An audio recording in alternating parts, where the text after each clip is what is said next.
The World as I See It, by Albert Einstein, heavily abridged. What an extraordinary situation is that of us mortals. Each of us is here for a brief sojourn, for what purpose he knows not, though he sometimes thinks he feels it. But from the point of view of daily life, without going deeper, we exist for our fellow men. In the first place, for those on whose smiles and welfare all our happiness depends. And next, for all those unknown to us personally, with whose destinies we are bound up by the tie of sympathy. 100 times every day I am reminded myself that my inner and outer life depend on the labors of other men, living and dead, and that I must exert myself in order to give in the same measure as I have received and am still receiving. I am strongly drawn to the simple life, and am often oppressed by the feeling that I am engrossing an unnecessary amount of the labor of my fellow men. I regard class differences as contrary to justice and, in the last resort, based on force. I also consider that plain living is good for everybody, physically and mentally. To inquire after the meaning or object of one's own existence or of creation generally has always seemed to me absurd from an objective point of view.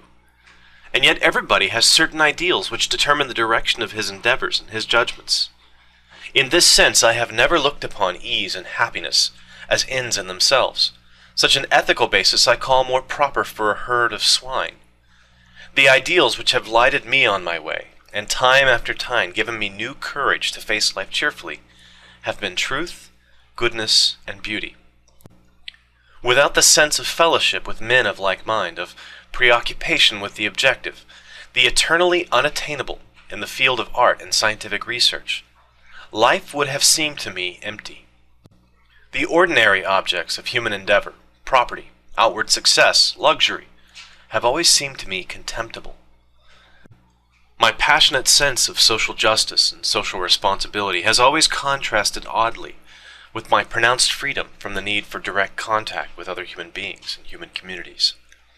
I gang my own gait, and have never belonged to my country, my home, my friends, or even my immediate family with my whole heart. In the face of all these ties, I have never lost an obstinate sense of detachment, of the need for solitude, a feeling which increases with the years.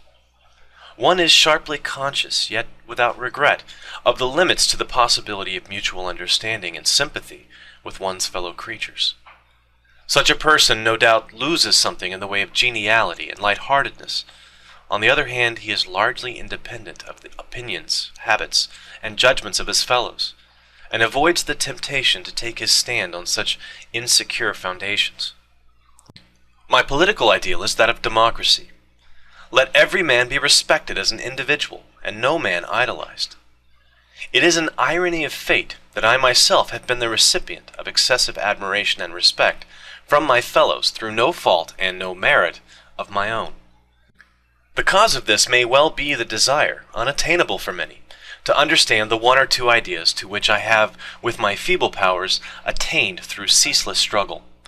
I am quite aware that it is necessary for the success of any complex undertaking that one man should do the thinking and directing, and in general bear the responsibility. But the led must not be compelled. They must be able to choose their leader. An autocratic system of coercion, in my opinion, soon degenerates. For force always attracts men of low morality, and I believe it to be an invariable rule that tyrants of genius are succeeded by scoundrels. The fairest thing we can experience is the mysterious. It is the fundamental emotion which stands at the cradle of true art and true science.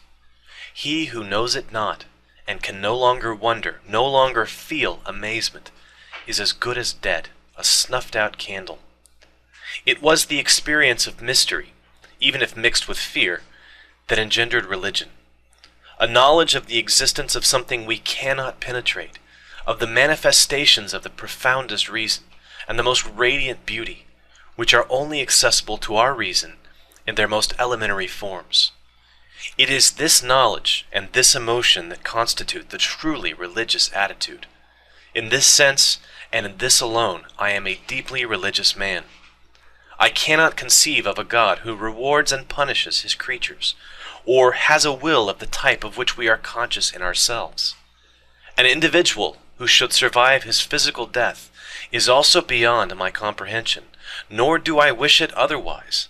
Such notions are for the fears or absurd egoism of feeble souls. Enough for me the mystery of the eternity of life, and the inkling of the marvelous structure of reality, together with the single-hearted endeavor to comprehend a portion, be it never so tiny, of the reason that manifests itself in nature. Thanks for watching.